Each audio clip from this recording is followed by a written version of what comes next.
August 27, 2025 regular meeting of the Big Bear Area Regional Wastewater Agency is called to order at 5 p.m. I'd like to ask, Rick Garrett, I forgot your directors or what we have. Anyway, to lead us in the Pledge of Allegiance. Please stand. Gentlemen, please stand as we pledge our nation and our flag. I pledge allegiance to the flag of the United States of America and to the republic for which it stands, one nation, under God, indivisible, with liberty and justice for all.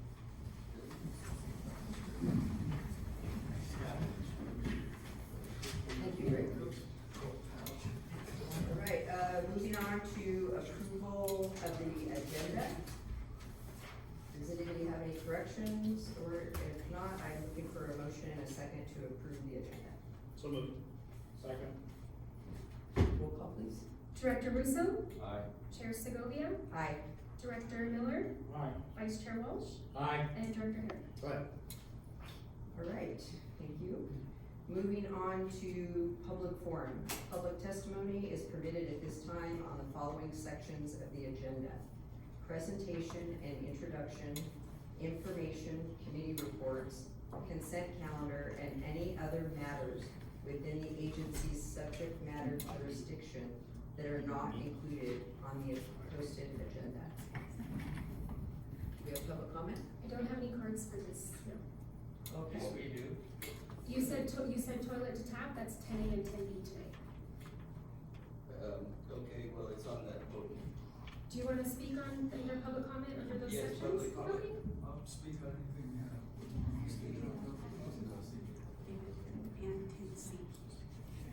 I thought all that was toilet to tap. How many minutes is this for? 12? Three. 3. Okay, Bara.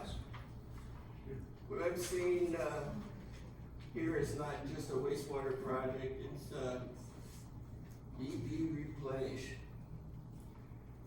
It's a Marxist whole Sacramento, out of control, busybody, donkey hugging, tree hugging, environmental thing. I wish they'd take their head out where the sun don't shine. But it's a carefully planned act of deceit. Our own tax dollars are being spent, not to build trust, with us piss-ant public, but to hire BBK lawyers to find ways to sneak an $80 million starting bid project. That's just the start of it. And I know that BBK's only did $60,000 worth of business in the last 3 months. I call it a toilet to tap scheme past the very people who will be forced to pay for it. And that's one way or another. All the add-ons, pipelines, and many other long-term liabilities. This deserves more open debate, not a backroom legal trickery that we have all these closed meetings. We have BBK, a firm well known for city governments to avoid accountability. And that is using our money to screw us. Cities don't hire BBK to help it to protect our water quality. They're hired to protect the project from voters. That is deceit, plain and simple. If this project is truly good for the public, then let it stand before the people, not try to hide it. Cover it up with hundreds of pages of paperwork. So before you spend $1 of our money, the public deserves the truth, not tricks, not a diaper load of lawyers, not BS, but the truth. I also went to beautiful Kerrville down by the Guadalupe River, where there were 130, almost 130 people that drowned. And you know, I went to the council, I drove 6.5 hours to speak 3 minutes. It was worth every minute driving there, and I was ashamed and shocked at what they did. Thank you. Thank you, Dan. Do we have any other public comment? I think you have my paper. Okay. I don't wanna waste my 3 minutes. Let's see, I'm writing to formally demand an immediate halt to the so-called Replenish Water project. This project, as currently pushed forward, is a misuse of taxpayers' funds, a threat to our natural aquifer, and an example of governmental overreach that disregards both legal and ethical obligations to the public. The project was originally voted down 3-2, and yet due to pressure was exerted on Councilmember Segovia to reverse her position. Reports indicated she was pressured by Councilman Herrick and Putz, and even contacted by Representative Jay Obernolte with financial compromises tied to $6 million offered. Such coercion compromises an integrity of our local government. It is not compromises the integrity of our local government. Councilmember Rick Herrick should have recused himself from all deliberations due to personal property interest at the Big Bear Lake and at Big Bear Lake. His ties to individuals pushing this project, his continued participation undermines public trust, period. Public exclusion. A project of this magnitude and cost with long-term consequences for our wells, springs, local water security must not be deceased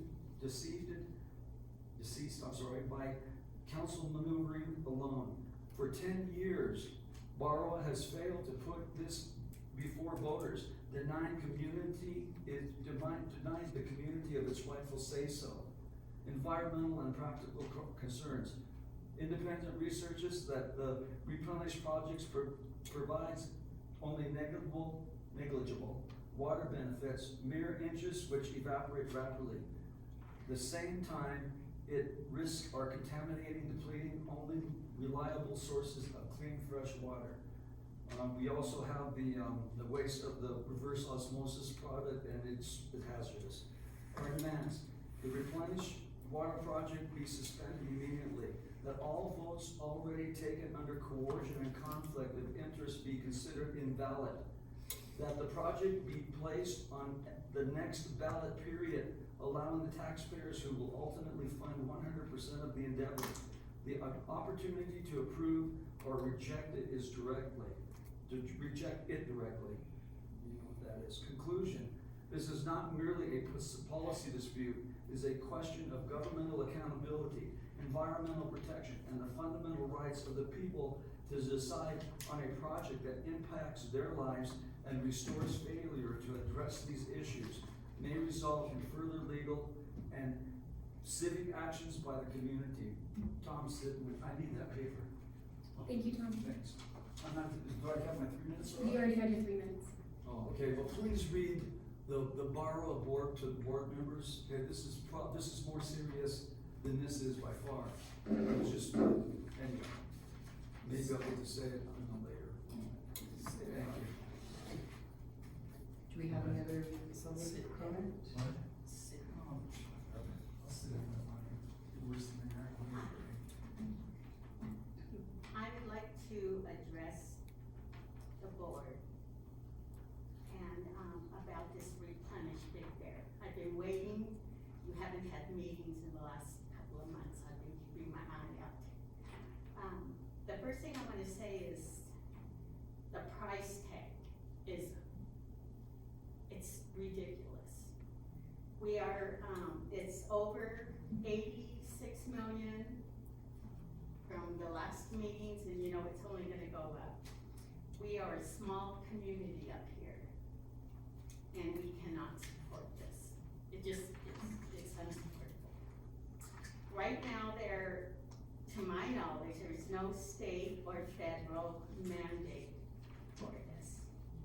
You think that it's a good idea, and it might be, but if it was affordable, and it's not affordable. There's no real control once the water gets to Big Bear Lake, there's nothing been said, there's nothing been said. Well, those are about the most things I want to say between nuisance taxes, our water, our electricity, and every other tax going up. It's unsustainable. It's unsustainable. There's not a mandate, so I don't know why we're doing this. Thank you. Thank you. I was wondering if we could, potentially have the board just touch quickly on, that we did, look into the voting part of being able to put it in front of the public. I hate to put you on the spot, but just that it has been looked into and we had meetings about it when I got on board. I think it was in April. Or do you remember those details? I mean, There were I reasons why remember that we we couldn't looked vote. into it, but, Jim Priest of our office was looking into it, and he determined that, CSDs aren't able to put a direct initiative onto the ballot. That was the main issue. So I just wanna, put it out there that it was looked at, It was. what the options were. And because we are a JPA, JPA, it would be the member agencies that would have to put it on a ballot to go out there. And there was, the problematic piece that we found was that if it passed in the city, it didn't pass in CSD, that would be problematic. And if it did, or vice versa, if it passed in the CSD, it didn't pass in the city, it would be very problematic. So it was determined that it wasn't feasible to put it on that. And the other part that came up is, the fact that there was the representation of, full-time residents would be the only people that would vote on this project. And that only represented, I think it was about 40% of the entire valley, were full-time residents, and that were gonna be able to vote on this, vote on any kind of initiative. So there was a bunch of reasons that board chose that was not a feasible option. Yeah, thank you for clarifying that, cause I knew when I got on board, that was, a piece that I had missed, that you guys had talked about months before, and it was a concern, so I don't want people to think it wasn't fully vetted. Yes, it was. Madam Chairman, because I think somebody else wanted to speak, but I was gonna put Wayne on the spot as well, but I'll mention it, and maybe you can just confirm that the California Fair Practices Commission actually reviewed the potential conflict of interest, along with BB&K, and determined I do not have a conflict of interest. And that's the highest rule that could make a determination of my conflict of interest. That's correct. Somebody had turned you in, and, you were cleared of all wrongdoing. Of any sort of conflict, you were cleared of. Thank you. Did you want to speak? Yes. My name is Marta Neely. This is my first meeting, and I really appreciate you giving me the opportunity to speak. I did hear Mr. Lawrence a few nights ago, or a week ago, speak on this matter. I have followed it in the newspaper. I don't pretend to be an expert. It has, for a very long time, seemed like a no-brainer to me. I wish we would have done it 20 years ago when I first moved up here. Seems to me that the drought has been increasing before our eyes. I worry about our forest. I worry about forest fires. I see my neighbors' yards just turning into concrete, and we're being told to remove vegetation, and I don't know that that's the solution. So I have more questions than I have answers. I come from a paradigm of regenerative agriculture, and now more considering regenerative land use within our communities. The long and short of it is that there's so much research out there about how we are basically denuding our planet, we're desertifying our planet.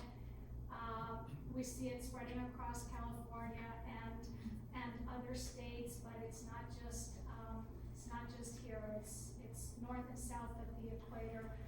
And I've been willing to learn, and I hope that, that I can, you know, just share, one scientist that I've listened to, and he does a talk on YouTube called Can We Rehydrate California? He's from Australia, and they've had horrible problems there.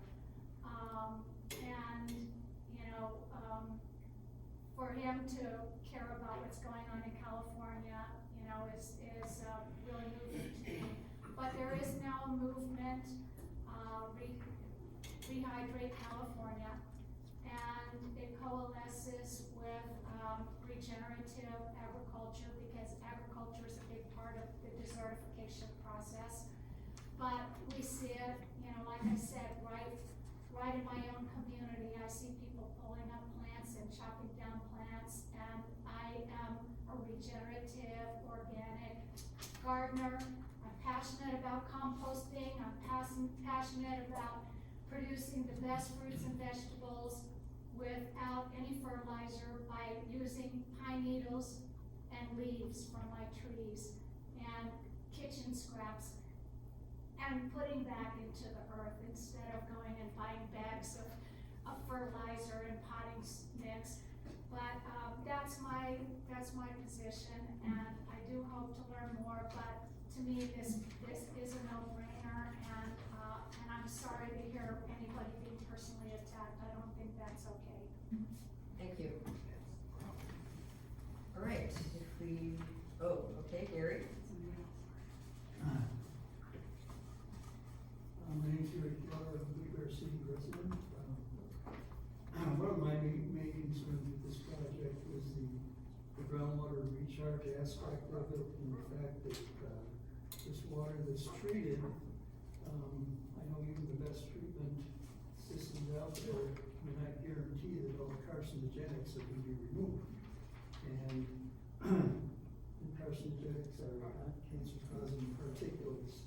And the other fact is that we have very small, confined water basins or sub-basins in this area, so there's not a lot of water to blend with, bring that water quality up.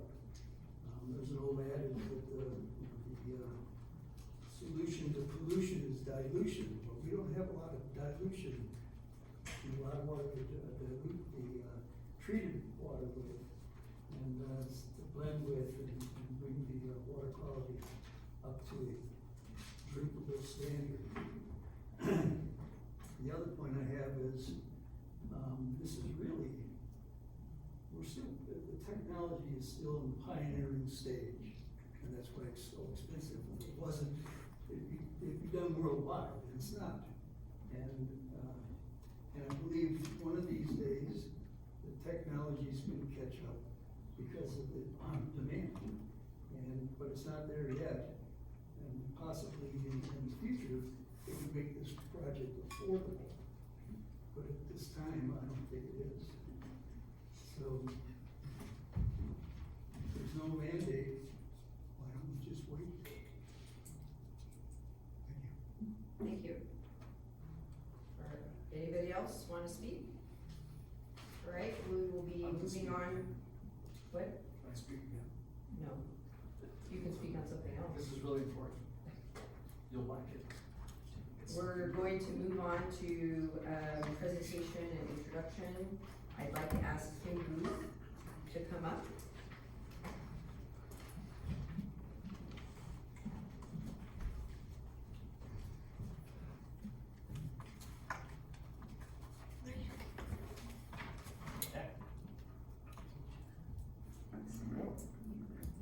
I get the honor. Kim is a dedicated, positive, and hardworking employee whose 15 years of service demonstrate her commitment to the agency. She has excelled in learning laboratory testing and sampling, assists with ELAP certification, is that right? And consistently completes all annual, monthly, and quarterly reporting accurately and on time. Kim's contributions to the laboratory and her ongoing support of the agency and its employees reflect her outstanding dedication. So I have a pin here for you, which why haven't you fellow Greenstone in it. So there's that for you, and thank you so much. And that's okay.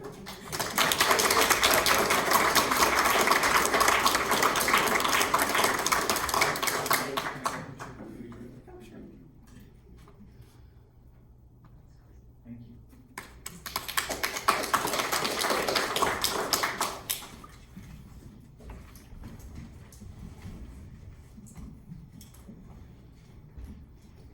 Okay, moving on to Distinguished Budget Presentation Award, Government Finance Officers Association. Christine. We are proud to announce that the agency has received the GFOA's Distinguished Budget Presentation Award for the fiscal year 26 budget. To receive the budget award, the budget document must satisfy nationally recognized guidelines for effective budget presentation that assess how well the budget serves as a policy document, a financial plan, an operations guide, and a communications device. This is the third consecutive year and the 13th year overall that the agency has received this prestigious award. We're very happy about that. Congratulations. Nicely done. Okay, moving on to information and committee reports. General Manager's report, David. Yeah, so I just wanted to highlight a couple things in the general manager report. The agency is working to establish a coordination agreement for excess power that could be used in our valley during what seems like more often frequent power outages. So we're working with Fairbairn Electric to establish an agreement to provide any excess power that we have to the rest of the valley. So it's something that they've actually tried in the last year or so, and it worked, and we're gonna continue that effort. I was super excited when I read that in my binder. Yeah. Yeah. Question, so we have to shut the plant down in order to feed the system? No, what happens is actually we switch the plant over utilizing our existing generators. And then they can backfeed our system with their generation system. And then that allows our solar to actually generate power, and so it feeds into the grid. Got it. So all in all, it actually feeds quite a bit of power into the grid. Okay, and then we are working with the contractor. We delayed the force main project just for a few weeks just to ensure that we got past the holiday season and the excess flow we're expecting during the holiday. And then the oxidation ditch rotor 1 shaft replacement project was completed on May 1st. However, steady. Sorry, oxidation ditch rotor 1, ditch 2, rotor 1. Sorry. Ditch 1, rotor 2. Ditch rotor 1, rotor 2. Okay, look at there we go. We actually, so it lasted about 8 weeks, and then we actually had a failure at the actual well, and so John is working with the manufacturer to replace under warranty. So we're working on that now. So that concludes my presentation highlights. If anybody has any questions, please feel free. Yes. Blair? Yes, sir. If they replace it under warranty, will they also pay to have all the work done again? That is a question that we pose to them. We're working on those details, but we're not, Don't know yet. we don't know yet. And the other was, if we put in solar in order to reduce our cost for electricity, and then we turn around and give the power company our electricity and have to run generators, are we back to where it's costing us more to operate? If we backfed our system utilizing our generators, they would have to pay the cost differential for us to go on the generators again. Good, thanks. Okay, all right, moving on to replenish Big Bear report. Okay, so the replenishment period, right now, I want to tell you that the consultant is putting the finishing touches on the preliminary design report, and we're working with EcoVap. They were actually on site today, which is a company that's looking at brine reduction for us, and how to reduce the footprint of our brine reduction ponds, And so we're working on those details, and we're gonna bring, of course, we're gonna bring back, all that information, I think we said October, with the preliminary design report. So, and that's what I wanted to highlight about that, it's pretty exciting, this information that we saw today. John, Troy, and myself, walked with the lab, and our, of course, our engineering team, walked with them and had a full discussion about, the opportunities. So, we'll be presenting that back to the board. And if there's any questions about, what's in the Plunge Big Bear report, I'm available. Any questions? Well, I don't actually have a question, I have some comments, if I can do this, Mr. President. Okay, I'm fairly new here, and a lot of stuff I had no clue was happening or going on. And, a lot of times I would sit here with my phone, Google whatever you guys were saying, trying to figure it out. So I wasn't really paying attention to my phone, I was trying to figure out what was going on.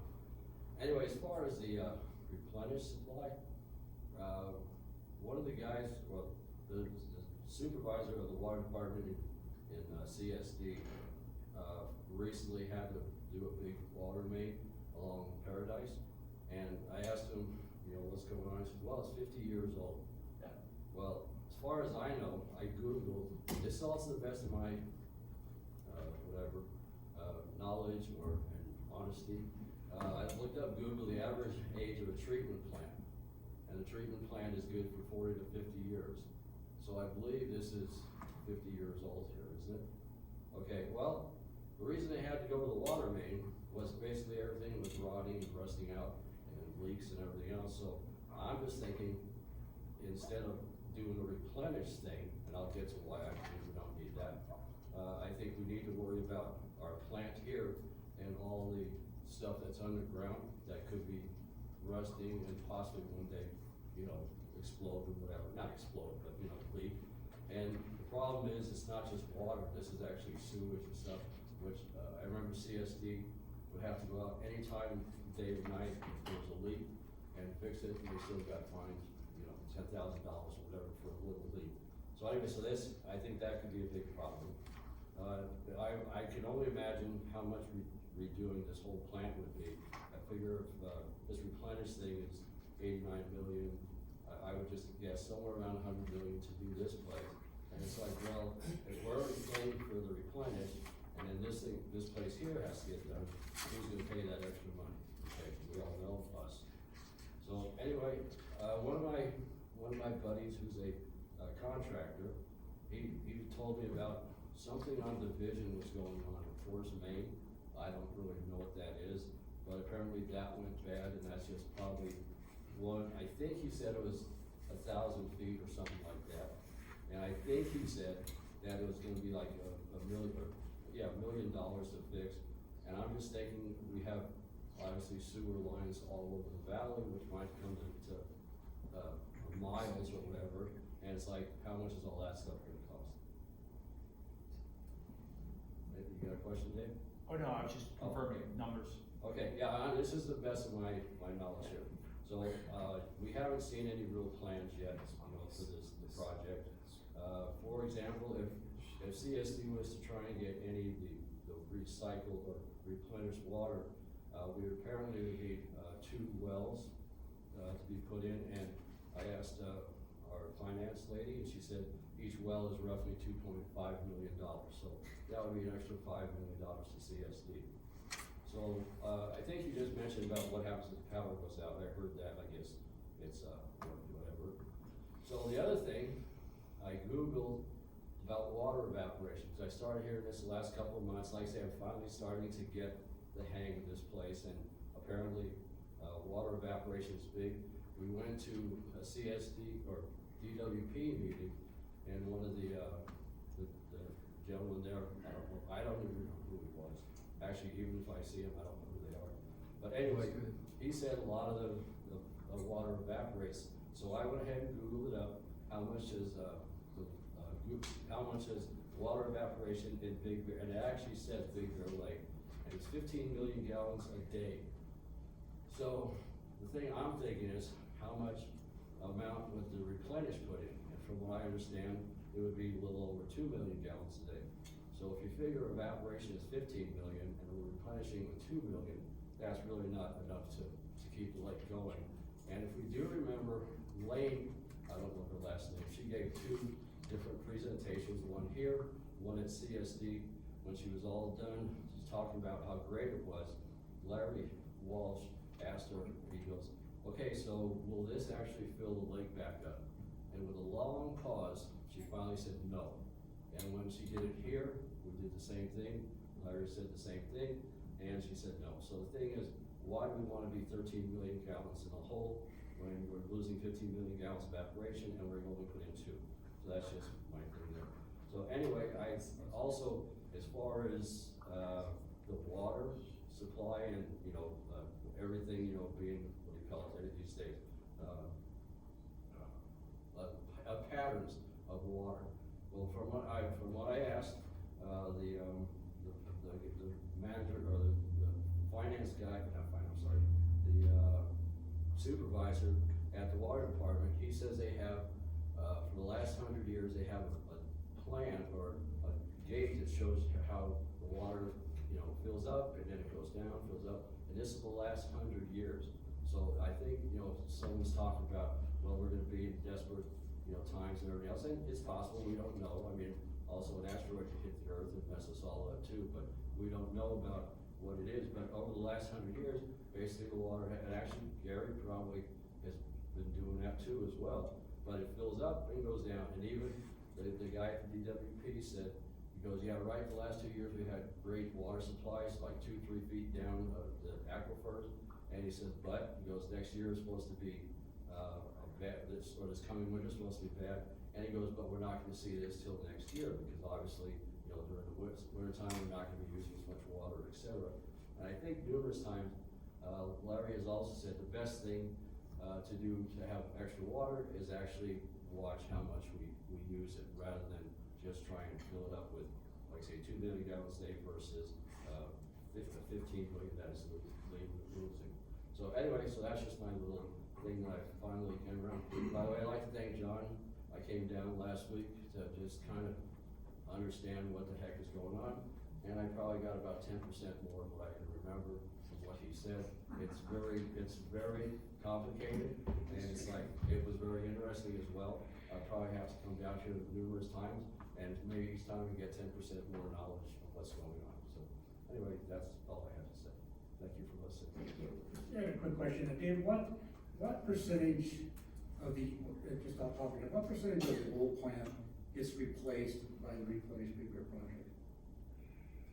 Of the existing, The existing facility, how much gets replaced? I don't know percentage wise, most of it is new pieces to the project. Mhm. I mean, we have a capital facility plan that puts, a 20-year capital facility plan that, replaces everything that on an ongoing basis. So, I understand, like, the lifespan of a treatment plant, if you did nothing, it would last 50 years. I mean, you really can't do nothing. John can attest to that, because they're in constant maintenance mode here. We have several projects on our books that, to upgrade the facility, to replace things that have, degraded over time.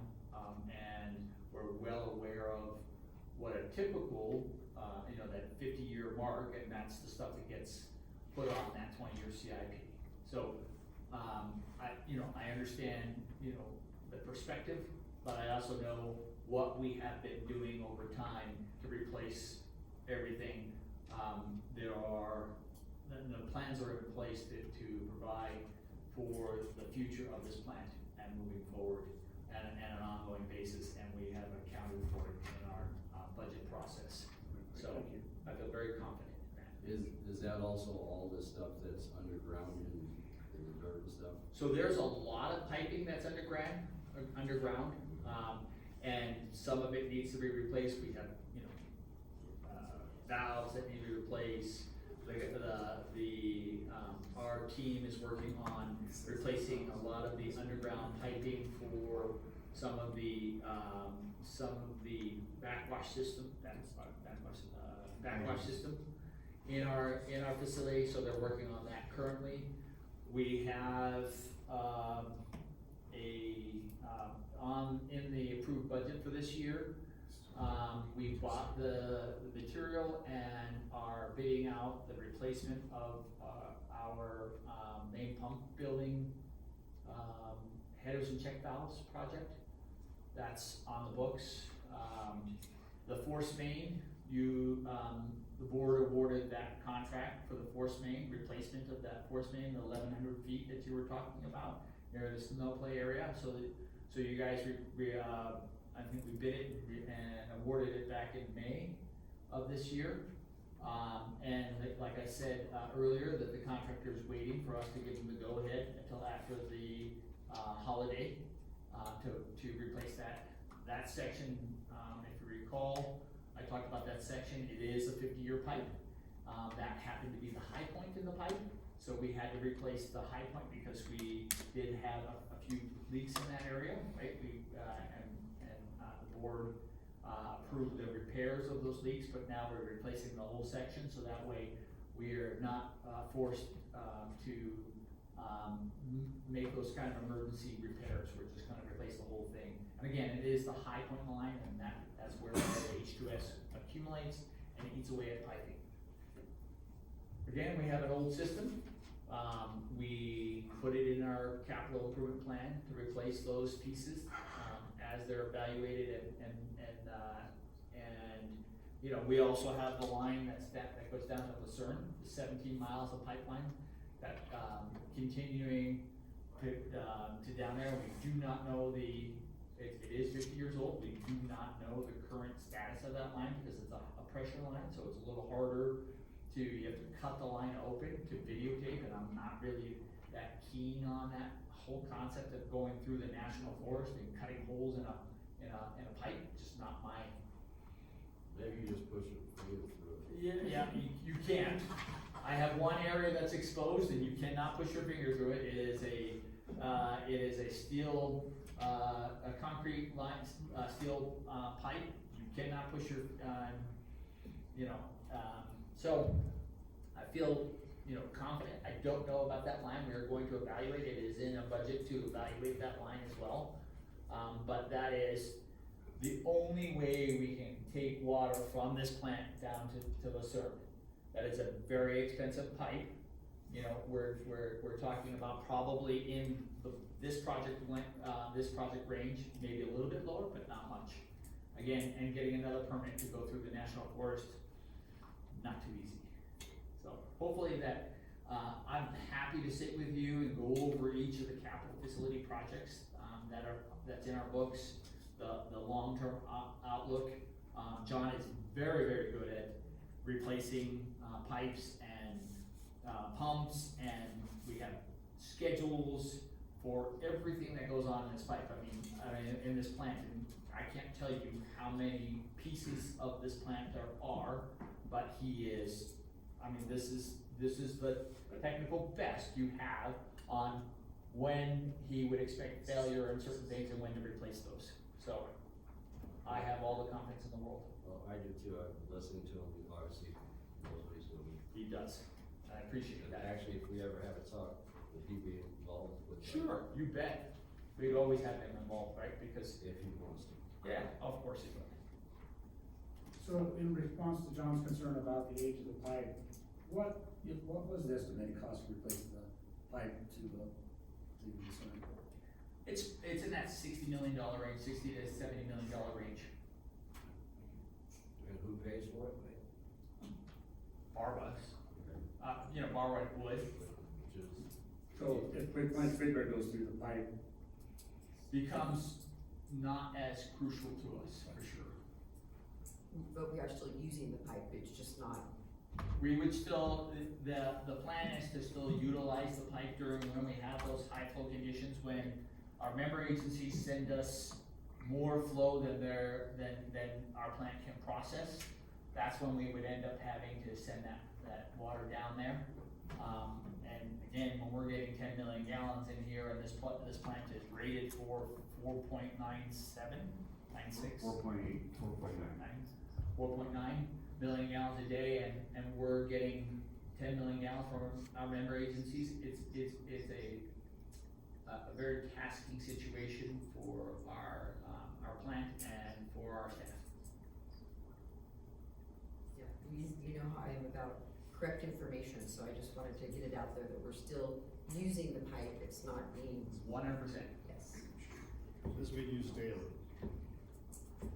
That pipe, I mean, the proposed with the proposed replenishment big bear project that pipe would not be used daily. Correct. But currently it's used daily. Currently the stress on it is pretty incredible. All day long. We pump all day long. Okay, are we okay with moving on? All right, we will move on to the Bear Valley Basin Groundwater Sustainability Agency meeting is on June 17th, 2025, and Jim Miller, who is the chair. Yeah, I don't think we have much to report on other than we approved the budget, Dave.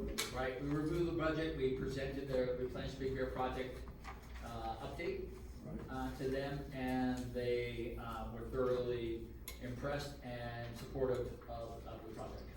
I think, you know, the agency right now, I said, once you produce the groundwater sustainability study and update it annually, there's really not much other than the budget and information that goes on. There was a state mandate, legislative state mandate that, you know, you produce the groundwater sustainability study. I'm not too sure why the state asked us to continue once that was accomplished. I guess it's just the updates are. It's just the updates. Not much changes over the year. Yeah, and then it's just the updates and, you know, I guess if the drought situation becomes worse for, you know, agencies like ours, they, like, if you don't have one of those plants, the state will come in and take over actually your water system and manage your water, you know, aquifers if you don't have one of these plants in place on what you're going to do during these drought kind of, situations. So. Great, thank you, Jim. All right, moving on to consent calendar. All matters listed on the consent calendar will be enacted by one motion at the appropriate time. There will be no separate discussion of these items. If a detailed discussion is necessary, any governing board member may request that an item be removed from the consent calendar and considered separately.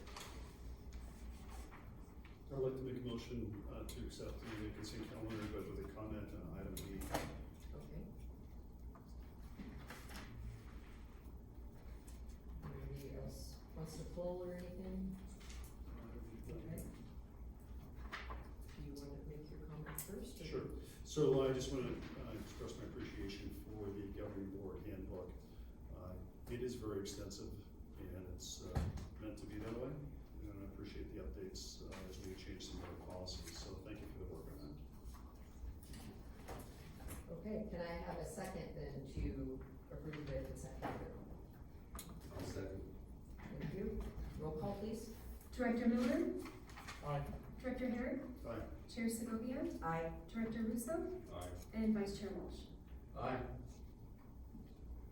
Okay, we have no old business, new business. Resolution number R 10-2025, a resolution of the governing board of the Big Bear Area Regional Wastewater Agency authorizing the execution and delivery by the Big Bear Area Regional Wastewater Agency of a loan agreement and a term sheet for the purpose of securing a Water Infrastructure Finance and Innovation Act loan, also known as WIFIA, from the United States Environmental Protection Agency, an agency of the United States of America, acting by and through the administrator of the Environmental Protection Agency, and the execution by the Big Bear Area Regional Wastewater Agency of a promissory note to evidence such loan, to finance certain improvements to Big Bear Area Regional Wastewater Agency's wastewater system, and finding that such loan agreement and term sheet is not a project pursuant to the California Environmental Quality Act. David. So we're gonna let Christine Bennett is going to, because we can't do Zoom, she's going to bring Craig Hill NHA on the phone.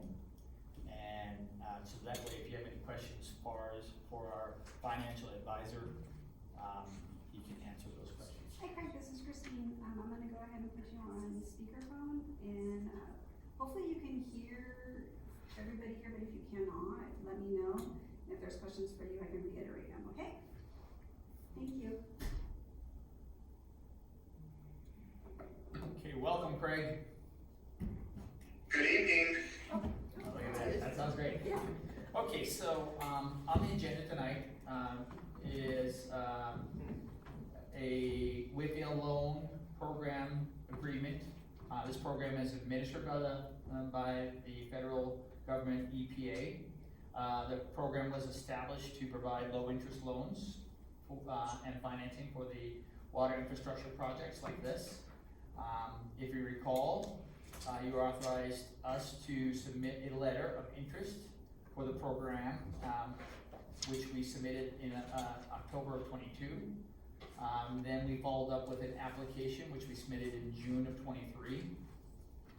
And the EPA staff came up with a loan structure that best suits our needs for the Replenish Big Bear project. In many ways, this loan will act as a line of credit should the board determine that the project is feasible. We will not draw on the loan unless the board decides to award a construction contract for the project. This project would take the same steps as any other construction project. We would get authorization to advertise the project, receive bids, and bring back a recommendation for award of contract to our board for consideration. Based on the amount received, for federal grants, and we're limited to 80% federal, a total federal participation in the project, meaning the grants and loans can't be more than 80% federal. Right now, the loan estimate is $50,597,000. Again, this is an estimate, but would only pay interest and payments on the actual amount borrowed. So if we, we got additional grants, which we're working on right now, or the project came in cheaper than expected, or we just figured out that we didn't need as much money, then we would, of course, only draw what we needed at that time. Again, after the board awards the construction project contract. That concludes my presentation. Staff is available for questions. We also have our financial advisor and our bond counsel is here in case we have additional questions. So with that concludes my presentation, and we're all available for questions. Thank you. Does anybody on the page, Jim? Just one question, Dave, so we've already paid for, I guess, you call it a loan origination fee or Yes. whatever, so that's paid for. So moving forward on this does not impact the agency at all, right? We have already expended that funding with the board's authorization to move forward with the loan agreement. We have already expended that money, yes. So it doesn't, with a few dollars to finish up the loan. That's back, then there's details in the back of the recommendation, I think, as well. Oh, yeah, we have to appropriate $261,000 to finish up this loan, and again, most of that we've already spent based on the board's direction. And then, if I read this correctly, you have this period where if the rates drop, we have a one-time chance.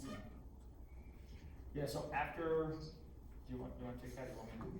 Craig, do you wanna take that question? Yeah, sure. The way that the EPA's Whitfield program works is we set the rate when we close on the loan. But as long as you have not drawn any of the funds, and as David mentioned, there's no accrued interest until you start taking down. Think of it as a construction loan.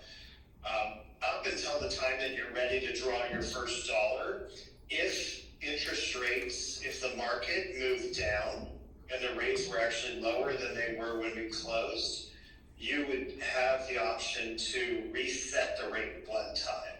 So as an example, if we were to close on the loan as anticipated in the next couple months, but then not need to touch the money until next summer, if the interest rate markets, the long-term interest rate markets would move down, we would be able to take the benefit of those lower rates and reset the loan going forward at whatever that lower rate is.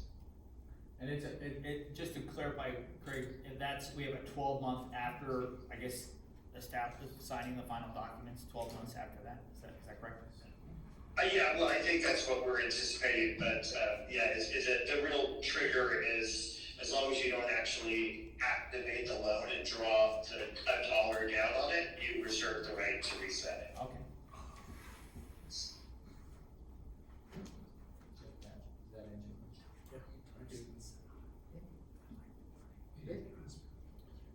So, just so I know understand it, the loan would not be drawn upon, which means we would not be paying any principal or interest unless we had a contract to actually construct the project, of which, if we work backwards, the only way we can really find out, be transparent with what the actual cost of this would be, is to put it out for bid, which we can't do unless we have the finances in place, whether we draw on it or not. So that at some point, if this does come in where it is unacceptable, that the board could choose not to exercise the contract. So we can still get bids on it and find out what the true cost is. Yes. But not move forward. And if we didn't move forward, there would be no interest or principal payments due. Did I get that correct? That's correct, 100%. There is no interest on, as long as we don't touch the money, there is no interest. And there's no payments due. This is basically a line of credit that we're putting into place. Legally, we're required to have the money identified to bid a project. So it's impossible for a public agency to bid a project without having that money set aside and identified. Okay, so the money's identified, the money's not transferred to our account. That's correct. Okay, it's drawn upon, like you said, like a construction loan. Right, it's basically a loan agreement that we have to have in place to move forward and bid the project. Okay, that's all right. Thank you. I think, Larry, you had something? I thought we, in the discussion process on this, that we were going to know how much the project would cost, and that's why we're looking for the design phase to finish before we committed to a loan. Did I misunderstand? I mean, last we spoke about this loan, and I hope I said it correctly, and I reiterated to everyone that design process is gonna finish up probably 12 to 14 months from now. There's more of an urgency to get this loan in place because of the, say, instability with the federal government and these types of projects. And so we wanted to make sure that loan agreement was in place prior to the design being complete. We will have what we call the preliminary design report in October. That's what we plan to present to the board. That preliminary design report with an updated cost estimate at that point. But again, until you actually bid the project, you really don't know what the actual cost is. And we would have to have this loan in place before we could bid it. Again, I hope I relayed that message to the board fully in the past, that this, like I said, getting this is more imperative now. And at the moment, we have not come down on a firm design. Pardon me, the firm design? You were talking about 12 months out. We still do not have a firm design choice as to what we're gonna do. No, they're finishing up the design report, but we are set with our whole design. We are just finishing up the design report to present back to the board. So there is no, ambiguity of what type of system that we're planning on putting in and the process that we're putting in. With the consideration of having to put in a line extension or a pipe from Division to Stanfield, doesn't that change the project? It does change the project, the overall, it would increase the project cost. But again, that is still being evaluated, and will be evaluated, the necessity of that additional line extension is still being evaluated. And then I thought we had discussed a 30-year loan, this is going for 35, is that a change recently? No, I think the 5 years is for construction purposes.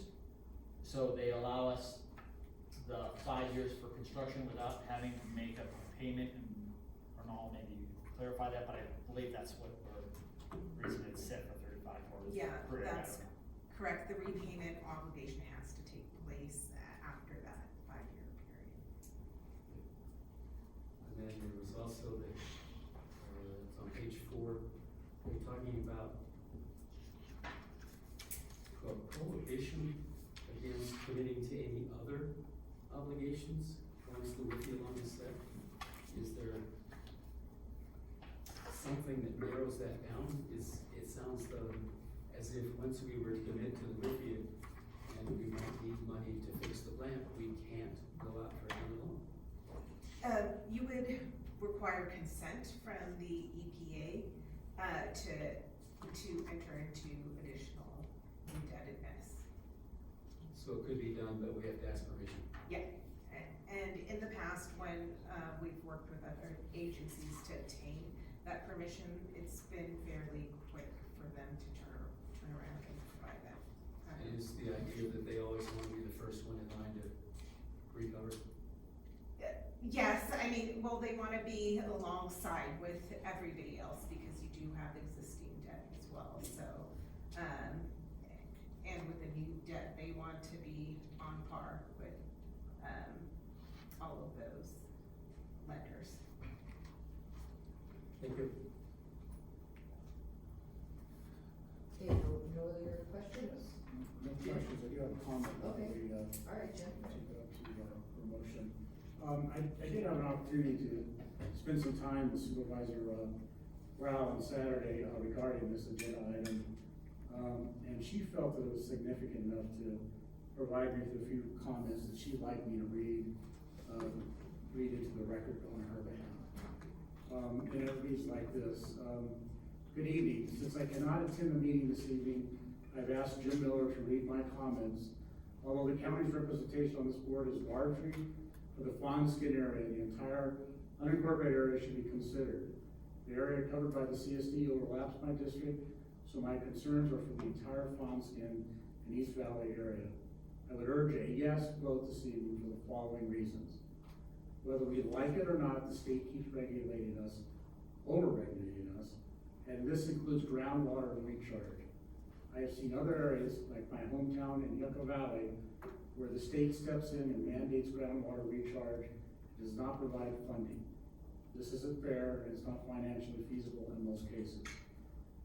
Second point, regardless of who benefits the most from this project, we all benefit. Local control is invaluable, and I believe working with our counterparts in the city of Big Bear Lake is exponentially better than working for the state that would be telling us what to do.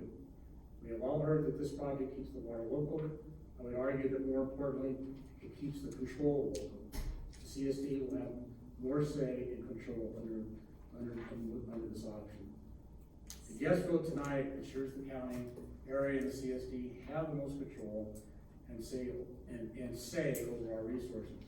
We have no obligations to protect. We have an obligation to protect our ratepayers, to lower taxation regulation. Together, we can ensure that the East Valley gets its fair share and is a say in what we want for our ratepayers. And it was just thank you from Supervisor down the road. thank you. All right, no board members wanna say anything else at the moment, then I'm gonna see if there's any public comment on this. Daniel Goldbranson, did you have more comments? Yeah, but it's gonna be on B. Okay. Okay, Tom, Haley? Tom left. Gary, did you have any other comments on replenish? No. And Judy, did you have any additional comments on replenish? Well, just real quick, so if this project goes, sorry, thank you. If this project goes, this is, I would ask, yeah, you're saying it stops for what you have planned, it stops right at Division. That's where this cutoff, there's whatever, however, from Division getting to the lake as you proposed, and then supposedly, when I heard it way back at CSD, when you gave a presentation there, going up through Moonridge somewhere and coming supposedly back this way, nothing was, agreed upon. MWD took out that full page, ad saying no way, they didn't want any part of it. It was MWD, Snow Summit said nothing. You said that they, this is what they were doing, but nothing was agreed upon by any other party. So is that what I'm, from this replenish plan, it goes to Division, and then you say, wash my hands of it, is that correct? Sure, I'm happy. Okay, so anything to do with what goes beyond, goes up to Moonridge would be a separate project, nothing to do with Barwa because we are a wastewater agency. Right, but you portrayed it. Right, what we did was present it to the board as an opportunity for DWP to bring water up into the Moonridge and recharge the aquifer. But again, it's not a project that we can undertake, right? So that is one point. Division has always been the endpoint for Barwa to discharge into Stanfield Marsh, right? That was always in the plan to do that. When we were discussing taking it all the way to the lake, that's something that was being discussed to add to the project. And again, it's still a discussion piece that's being to add to the project. But Division is where we would discharge into that, into Stanfield Marsh. Did that get all of them? Okay, and they'll allow you to do that? Again, we're working with MWD to determine the appropriateness of this project with them. But again, they are aware of the project. They've been a project partner since the very beginning, so they are well aware of the project and its and the water quality that we're proposing for the project.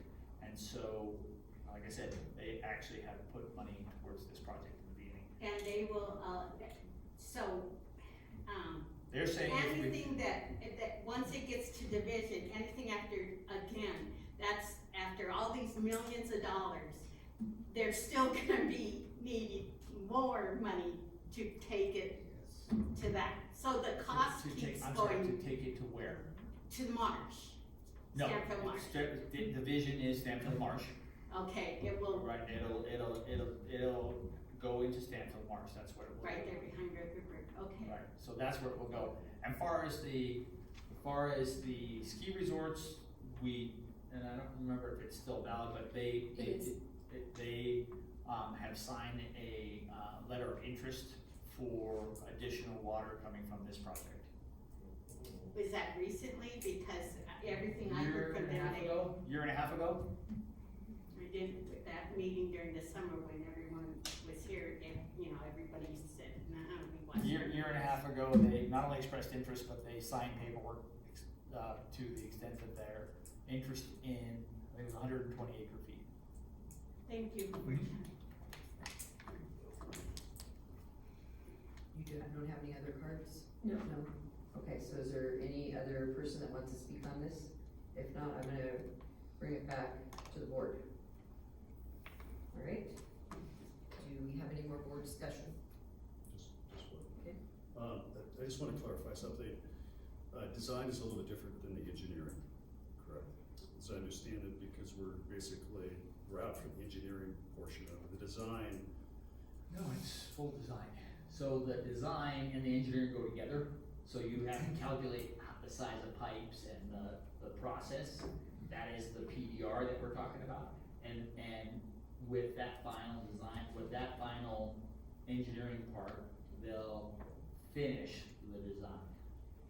okay, maybe I'm thinking of this incorrectly. Yes. The concept of how to do the process has been laid out to us very clearly. Very clearly. Okay, between, reverse Pilot, osmosis. the piloting project demonstrated all of these processes. Okay, so it's not as if we haven't worked through that process, so I'm calling it the engineering part of it. Yes. And the design, I understand that, but I think the basic concept design has been Well vetted. well vetted, okay. Well vetted. Good way to And put it, okay. with the fact that there's in the amount of about 300 projects in the state of California going on just like this in one phase or another, whether the design or construction or completion already and operating. There's over 300 being proposed or designed right now. Okay. And it So just- this is not something new, this is, you know, probably the newest part to this is taking the water and going into the lake with it. I think there is one other agency that's done that before already, so. The product we get after I'll call it the design engineering, is a set of plans that can go to contractors for bidding. That's true, 100%. Okay, I'm clear, thank you. Did you wanna say something, Lori? Okay. In partial response, the cost of this project was to get the water to Division. Now, to get it up to Sand Canyon, you're right, Laurel doesn't participate in that. That will be several more $1 million that will have to come from City of Big Bear Lake and the CSD.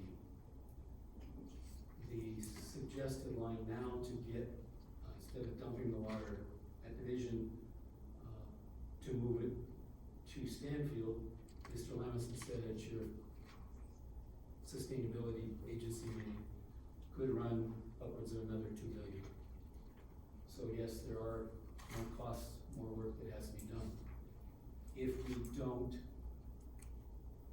build a pump station or a line or any other appurtenances that are necessary to get it into Sand Canyon, then in effect you will be creating some very expensive clean water to put in the lake that won't get into the aquifer. So, I hear you, and yes, there are more expenses. This is only, this whole thing is called a program, of which there are many projects. What we're talking about tonight is the first project, and the other ones will have to stack in on top of that. We've talked about, we will not abandon the outfall line, because you said you would need that. That's correct. So it's not as if we can abandon all costs with that. That will still be part of this. We're just now trying to produce water that will meet everybody's requirements to either put it in the lake or put it in ground recharge. There has been discussion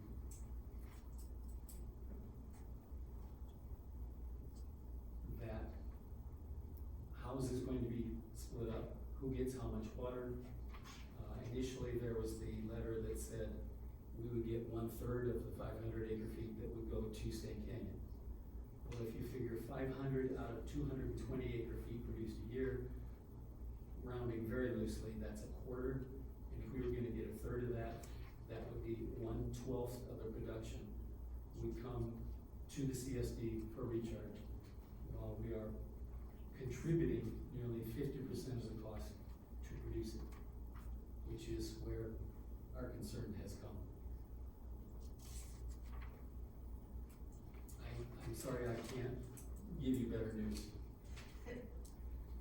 Now, just to clarify, on the agenda tonight for consideration by, the board is also allocation for 100% of what CSD puts into our system, where CSD may choose to build a spreading ground and put it into their aquifer, right? So that is, 10B on the agenda is for consideration. So it's not 100% where we're giving CSD, obviously, the Barwood board will give CSD the opportunity and the city opportunity to provide, to propose an alternate project to, recharge their aquifers if they so choose to do that. It gives you 100% right to that, water that comes from this project. But understanding that the environmental impact report has never addressed that potential, nor did it address the extra line from Division to Stanfield. So there's more moving parts here. The division line was not, I don't think it was evaluated, as part of the original, document. The comments never included that, right? Okay, and I know the recharge basin up in San Canyon was considered. I don't know if any other locations were considered in the environmental document, but again, not a project that Barwood would undertake, right? Because we are a wastewater agency, it would be a project that CSD would undertake. But this, without the water, CSD would not have water to recharge their own aquifer without this project. With this project, CSD is entitled to 100% of whatever they put in there, and of course, less a little bit of loss that we're gonna, see. And they could propose a location, Green Spot and Doosan, wherever they so choose, to recharge the aquifer, and they could recapture all of the water that they put into our system. Understood, but when I say 50%, I'm referring to the presentations you've given here saying sometimes the numbers were 5% for the county, 47% for the city, and 48% for the CSD. That's where I'm getting those numbers. That's the flow, right? That's the flow coming out. And the operation of the plant, which is paramount to be able to do replenish, right? Because first you gotta put it in the plant. Then we look at the EDUs and the cost spread and the flow, and just by unit count, again, it comes out to be about 50%. So when Supervisor Rao talks about benefit to OneSkin or protecting their best interests, remember that they're only paying about 5% of this project. So of course it looks good to them. Right? If I'm a developer and I want to build another hotel or 2 or 3, then sure, I want as much water as possible, especially if I can get someone else to pay for it. And that's what's happening. Given the fact that CSD gets 27% of its water from DWP and is able to recapture that plus whatever they produce, that is close to about 100% of what they use. CSD would be able to recapture and spread, but with making them almost neutral. The water production is, to me, totally different from the sewer part of it, which CSD pays totally. Right. Oh, no, and I'm just bringing to your attention that the fact that 27% of water comes from DWP system that's fed to CSD's customers in Sugarloaf, and then the water is then delivered to us from CSD's sewer pipes. So they being CSD, still gets the availability for the 27% that comes from DWP water production in their system, and it really turns into almost 100% of your, CSD's production would get returned to them.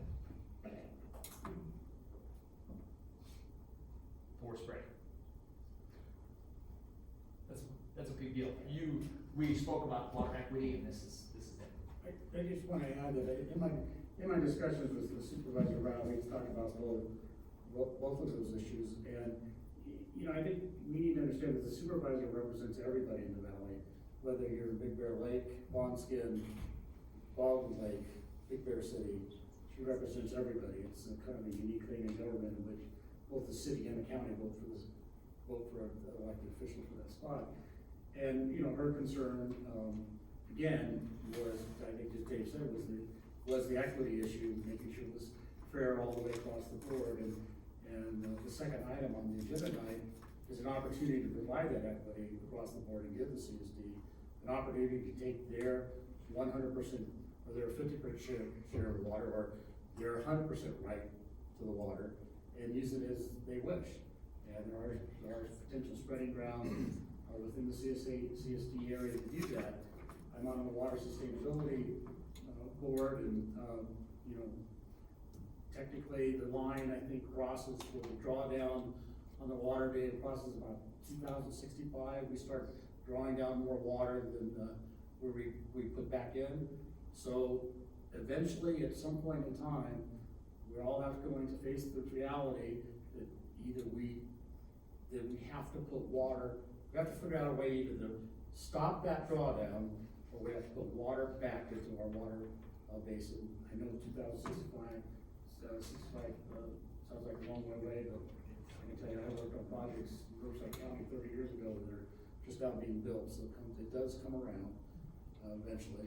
And so again, I think the importance of this is, I think the equity is an important fact, but I also think that her comments that keeping the water here in Big Bear Valley and the opportunity to have that done through a spreading, you know, ability in the CSD area, being able to spread that water and get them back, what they put into the system, what they put into the plant, is extremely, you know, is something that we should really seriously consider, because it does impact the valley and all of everyone that she represents, is how we move forward with the project. Not just in wastewater, but also in the groundwater reclamation.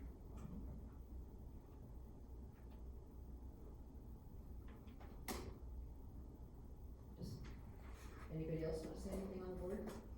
All right, okay, all right, sorry.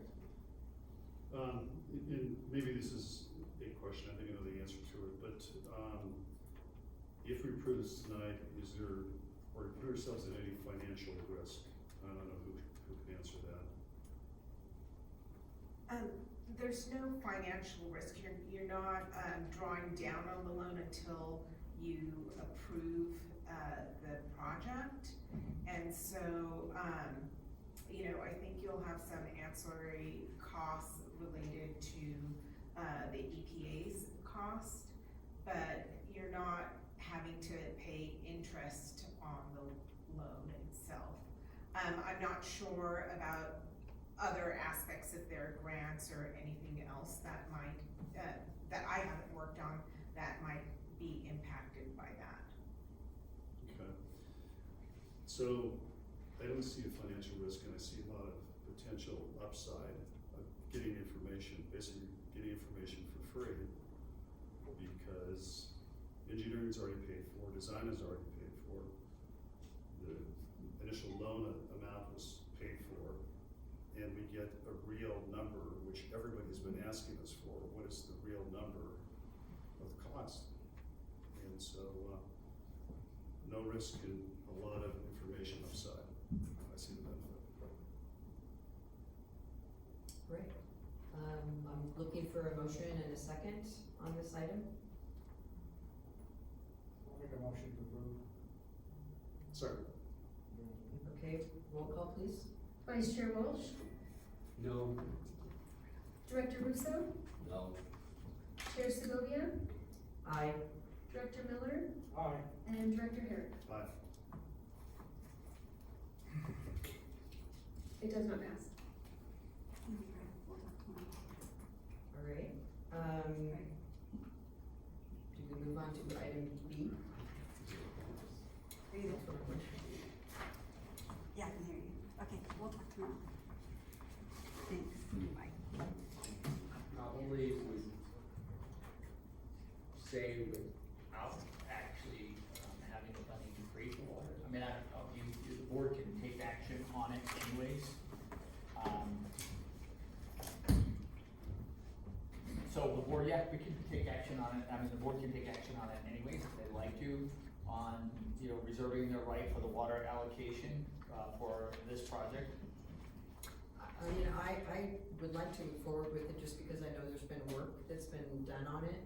And I know CSD put some input into it and the city put some input into it, so I would like to move forward with it if it's okay with the No, board. I'd like to move forward with this. So we'll move forward.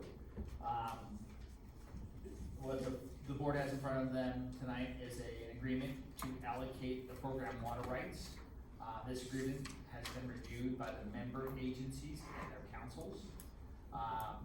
What this agreement does is reserve the rights for each agency's fair share of the program water, should they decide to move forward, and find the beneficial use for our valley. Until such time that the proposed project, we would continue to discharge the program water to the lake. So if CSD and the city didn't propose a project, we would continue to discharge it to the lake, until they gave us notice and, we informed MWD of the difference, and then we would, and again, we'd have to review the project, proposed project, for our board's consideration. They would give, this would, and again, it's like a 5-year notice. This would give us ample time, again, to, ensure that any water agreements that we enter into in the future can be accounted for. Each program each program partner would be entitled to, the previous 6 months flow, less, of course, any losses that we, saw during the process. That, again, concludes my presentation, and I'm available for any questions. Do you have any questions on this? Larry? Under section 2.1, which would be page 2 of the 11, you're talking about everything that would have a 5-year, I gotta tell you how much water I want in 5 years. So a lot of times with projects like this, if you are proposing a spreading ground, you would say, this is what we think we can spread in a spreading ground, let's say for a green spot. I can spread up to, based on whatever hydrology reports or, reports that you propose, you would tell us, okay, we can take probably in the range of 500 acre feet. You would let us know that, so that way we can account for that with any agreements that we grant, that we've already established with other agencies like MWD. But a 5-year lead time. Yes. Okay. You also said that the reports of water recharge and amount used in the previous fiscal year. We've got fiscal years, we've got calendar year, and we've got water year. Yes. That is the term they wanted to use. That is a term, and a lot has to do with the water master reports. Okay, and then on page 3.1, reservation of rights, it said that on a daily basis, the average volume of wastewater collected by the respective agencies. Again, you're basing the water rights on wastewater. Right. Not wastewater. Wastewater, right, because the JPA agreement is established based on wastewater that you put into the system the prior 6 months.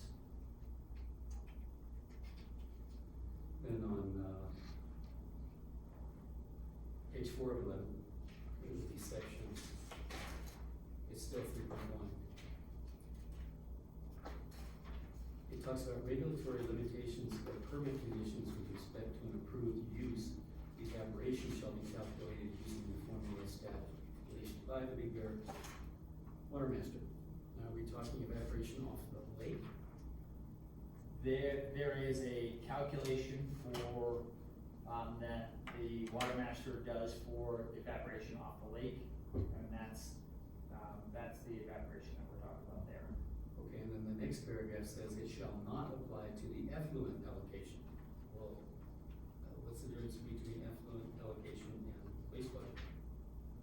The effluent allocation would be based on the amount of water that you put into our system, as opposed to what's going to the lake. And in section 3.3, there was potential to sell water if neither agency wanted any, that you could turn around and sell whatever was being produced. But you've also said that your ownership of the water ceases, assuming divisions the spot for drop and not Stanfield. That once it leaves the pipe, it's no longer yours. How can you sell it if it's no longer your water?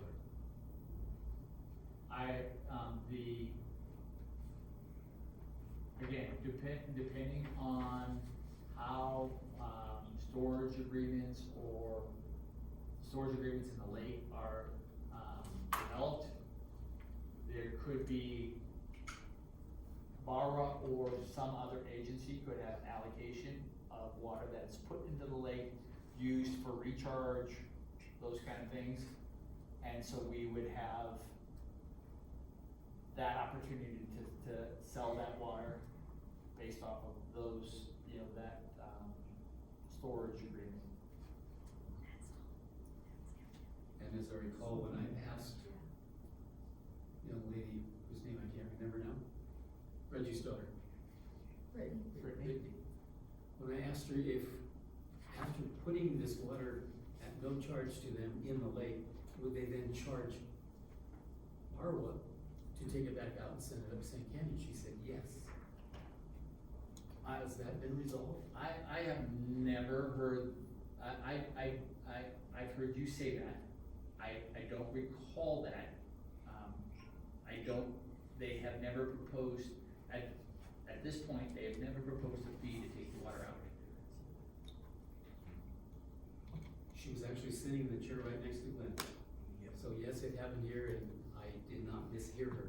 Okay, I don't recall that statement, and to date, I have no written communication telling us that there would be a cost to pump water out of the lake, for,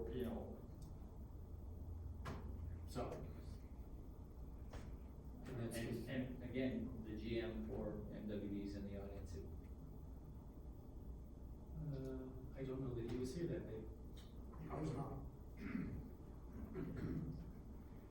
Then on Article 5, which is page 6 of 11, it specifically excludes Swansea. Although it doesn't say it that way. I'm sorry, which article? Article 5, page 6. Okay, Article 5, page 6. Now, is that CSA 53B? Okay. Would that be North Shore all the way to Division? So, Not just Swansea, and there's more to it than that. okay, so, the county supervisor, expressed no interest in this project, water. And one of the biggest reasons was because DWP provides the water service for them. Just wanna make sure I understood. And then I know that at one point, in fact, in tonight's report, you also mentioned that there is a signed agreement with the ski slopes, Okay. for us to be able to use the filmmaking. But as I recall, that was the letter that came in May, and the very first paragraph specifically said, this is a non-legally binding agreement. That's right. So we still, I mean, I don't know exactly, like, I don't wanna quote the verbiage, cause I don't know, but it was a letter of interest for this water. They have, in that letter, they stated that the snowmaking line would be available for use. The conversations between, the general manager for both DWP and the ski resorts, I was not there, but what was reported back to me by, the DWP general manager is that they agreed on, utilizing the line for, the spreading grounds, for future, for spreading water up in the spreading grounds in the future. Again, not a borrow project, a DWP project, not something that we would worry about here. it is intimately involved in this project. The snowmaking line itself, If you are going to produce water which you claim is going to be recharged, it's gotta get into the system somehow other than dumping it in the lake. right, so, Which is why I kept asking is, do we have a signed agreement? so we have a letter of interest from the ski resorts. A letter of interest for water, to purchase water for this project, from this project, and for use of the snowmaking line, understanding the need. I mean, that's what I have at this point, but again, part of it is that part of it, this, say, reaction from the ski resorts and for, for MWD is, as we backtrack on this project or delay this project or choose not to make decisions about this project, like the lithium loan, it does lead people with the belief that this project is not going to move forward. Less likely to make a commitment towards water allocations, uses, all those kind of things. If they don't believe a project that our board is seriously considering this project, then those other agencies, companies making commitments to purchase water or to secure use or to allow us to put the water in the lake, it's less likely they're going to want to pursue those based on, our on a commitment level that we're displaying to them. Where I'm headed with it is pretty much like my question for the MWD, is would you then charge us to take the water back out? Is that initially in talking with the people for the ski slopes, they said, we don't want the water, we don't need it, so they were not interested in being a contributor to the cost of this operation. But it also came down to a potential then that, yes, we're interested in letting you use the line, but as soon as it's necessary to you, now we have you, and we can charge you anything we want. That's why I'm questioning this. Right, so again, not a detail that we would work out here, not a detail for us to work out, that is a detail for DWP to work out. I can't, again, I wasn't even privy to that meeting. It was between Wade Reeser and Reggie Lanson. Okay. And so they would have to weigh in on that discussion specifically about that. But again, I don't know the commitment level that they had. I understand that that's not your problem financially, and it relates to this operation, but it is still part of the project. Yes. It is still, part of the program. Okay, program. I'm done.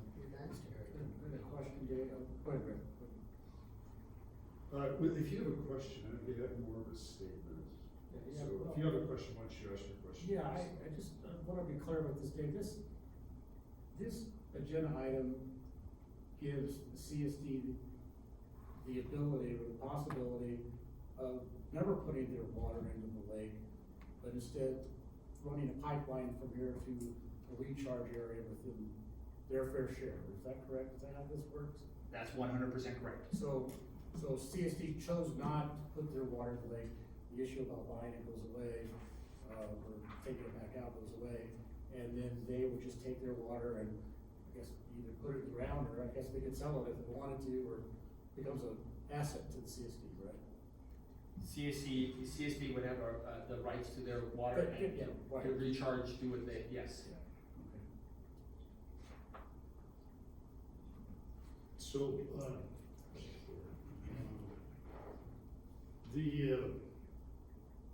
I know we're looking at this, but the future is very murky.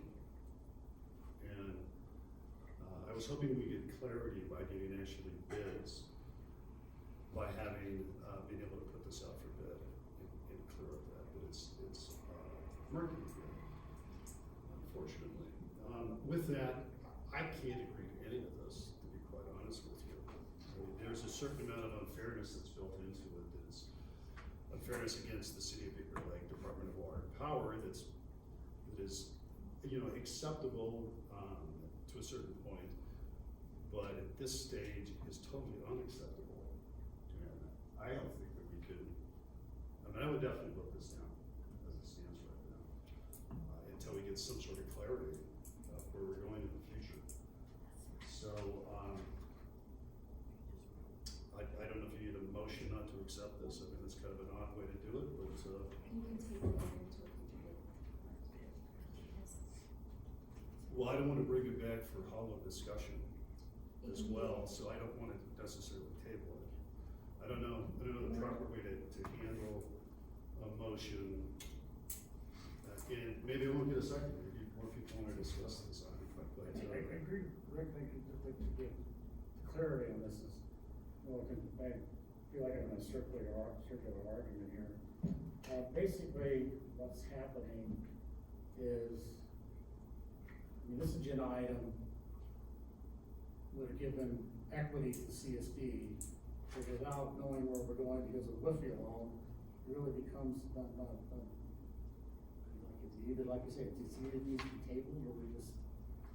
well, equity, it's beyond equity, to be quite honest with you. If you're taking water basically from the Department of Water and Power, feeding it to Sugarloaf, and then putting it into CSD pipes, which then come to the plant, and that accounts for the water that they get back out again. It actually shortchanges the DWP, distributing the water. You're right, because Sugarloaf is all on DWP water. Correct. Yeah. So, and there's other aspects of it that I question, again, because the future is murky. I can't proceed with this. So I don't know if it's a motion to table, I'd be glad to do that if that's what it takes. This particular item, again, and I don't get a second, more people wanna talk about it, that's fine, but, we're not really getting anywhere by going over the details. Yeah, it's either table or go ahead and make some other motion to adopt it or not to adopt it. Yeah, but you can make a motion not to adopt it, My motion is not to adopt it. right? Is that correct? Does the public get to speak? Yes, we do need public comment. I can still make the motion. Hold a second. We'll come back to it. All right, does somebody, I'm sensing that Mr. Bill Branson has something to say.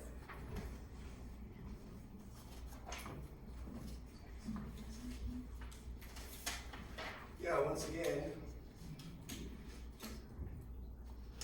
all this seems to be a big pipe dream with a lot of ifs and maybes and could be's. It seems like it's been many years in the planning where you can't give the public some type of plans drawn up about all these different possibilities. To have one or maybe 5 people in the audience participating sometimes. So, and all of it depends on whether there's going to be a public vote. So I have a FOIA to find out about the JPA, about what you're claiming some rules are that makes it a cluster. And what, you were saying that they had different rules because of the joint operations. We're not subject to Prop 218. Right. And we're not subject to a vote. Because of Prop 18? Okay, When his time is up on the second. and just because you were talking about it just a few minutes ago about the voting of 40% of the people in Big Bear Lake, it's been like that forever. A much smaller group of voting than out this area down the hill people.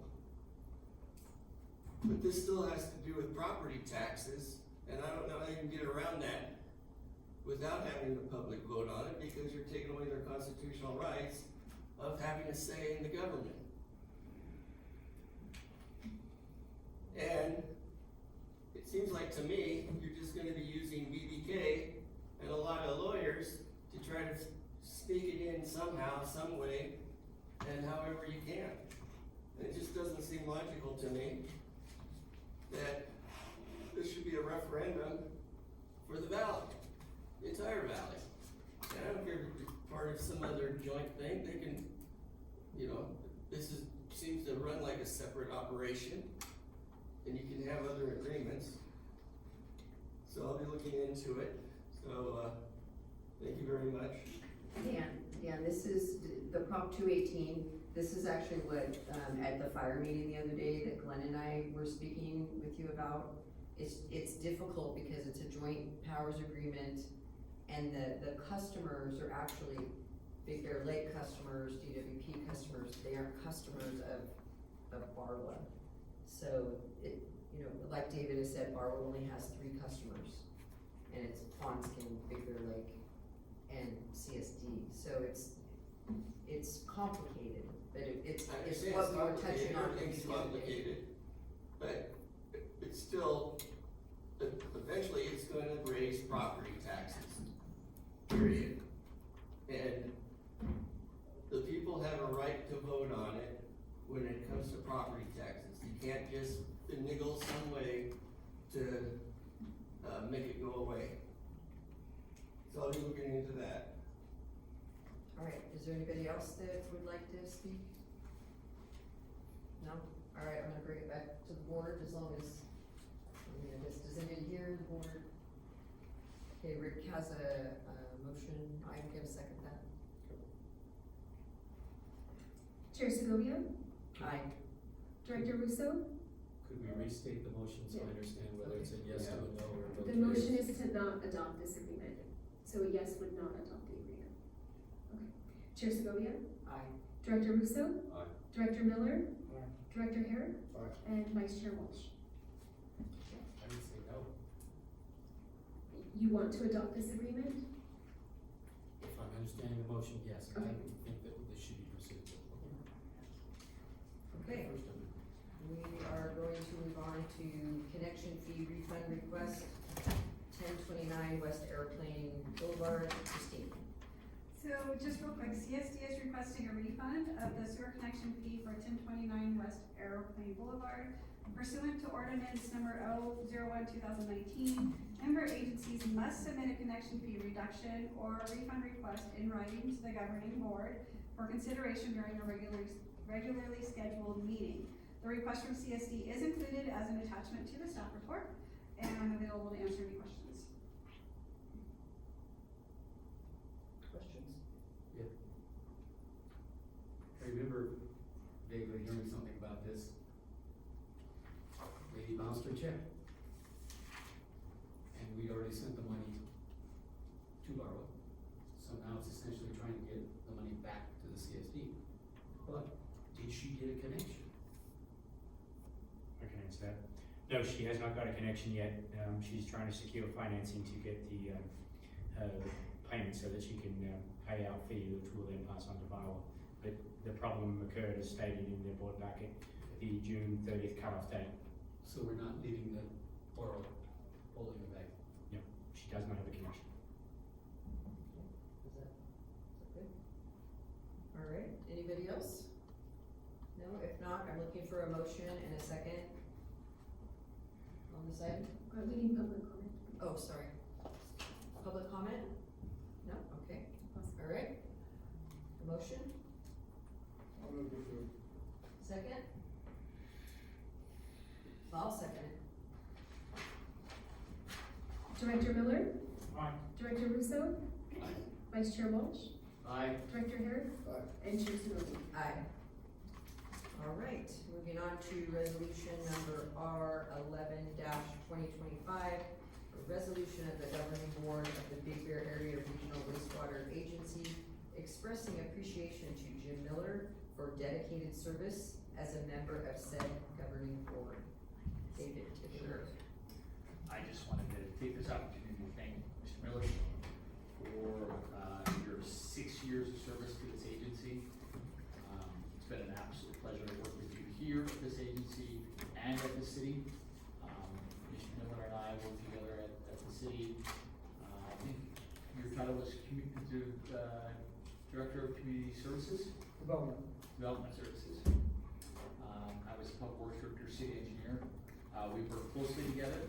I saw him much as a mentor when I was there at the city. He's a wealth of knowledge with all the years of experience at the county of Riverside, and then just his common sense to things that went on at the city.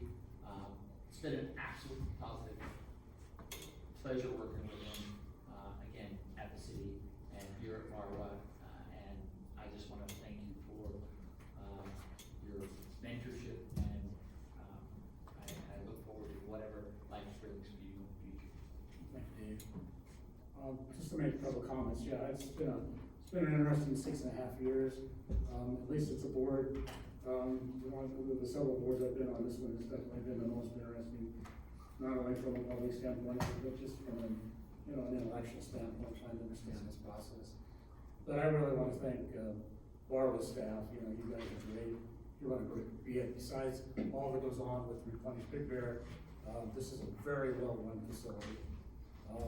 And there's a lot of people in this room that I worked with over the years that just want to make Big Bear Valley a better place. And, David, you and I have known each other for 18 years. Christine, Bridget, almost so long. And actually met Sonia's son way back when he took over the construction company. Rick and I actually go back to we have mutual friends back in the Lake Arrowhead days when we were teenagers. So it's more than just resigning from the board. But I do want to thank everybody. This has been a great experience for me, but I'm moving on to something else. And so thank you very much.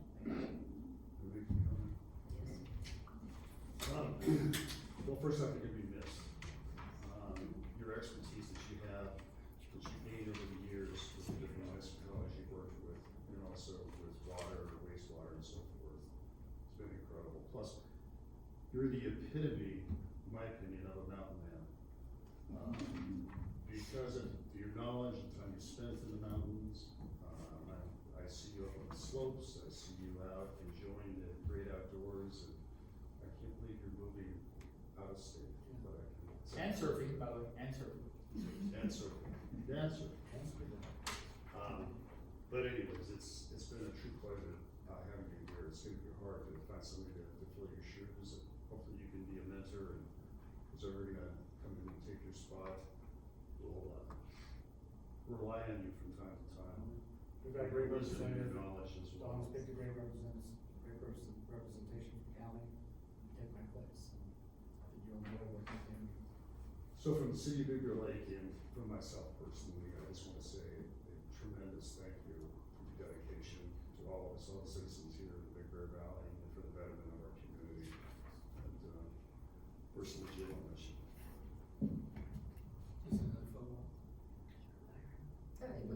We will, but learned some interesting fun facts at the Mountain Transit meeting the other night, because I also serve on Mountain Transit with you. And we had our meeting down at the school down there in Running Springs and found out that he went to school there. Yeah. So, he's a fount of knowledge, so it's been fun. Thank you. We do a motion in a second to approve this resolution? Okay, I'll be glad to move them. Second. Chair Segovia, aye. Vice Chair Walsh, Aye. Director Herrick, Aye. Director Russo, Aye. and Director Miller. Aye. And we do have a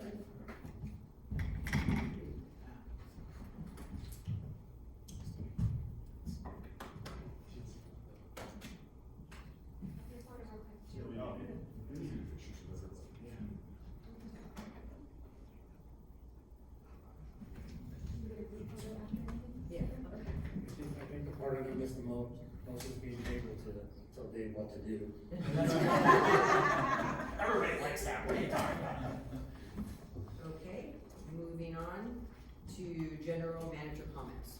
The only comment I would make, with the fact that the board did not, pass the WIFIA and allocate the funding, I'll have to bring back a staff report, to allocate the additional funding to pay for, the EPA staff, our staff to, as they completed the documents.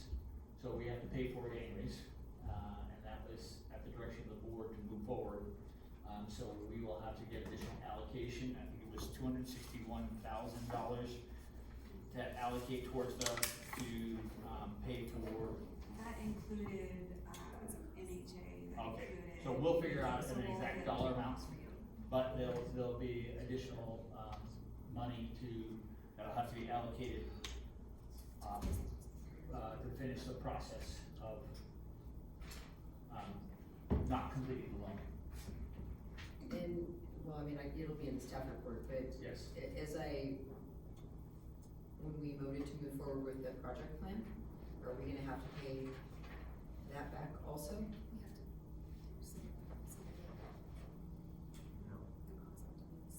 You know, we got the grants, and then we got a project plan. All this did was not approve the loan, Okay, right? So it doesn't affect the design, it doesn't affect, no action was taken for the design, no action was taken anything except for the loan for the project. So, and if the board ever wants to consider the loan for the project, or a loan for the project, we'll have to bring that back at some later date, when they ever choose that. But again, If it's available. if it's available, Still if available, you're- whatever interest rate it happens to be. you know, if they, frankly, if they, wanna continue to put the effort, cause that does take a lot of effort for the EPA staff to develop the documents and work through this whole process. We'll have to see if they wanna dust that off again. But, with that, not approving it, they'll pull our name from, and we'll have to reapply and there'll be, additional cost to build it back up. do you have anything else? You're- None for me. Okay, all right, governing board member comments? Okay, Mr. Gilbranson, thank you for cleaning up your language and trying to focus on appropriate topics. Well, you're welcome. Christine, I'm sorry that Joyce is not here since she was the one who was pushing for it the most. She wanted itemizing as to what money was spent on replenishment, where money was being spent. I realize your reports are now much larger, but it's nice to be able to look at the checks, go back to the list, and try to figure out why we're spending the money and when it was for. Thank you.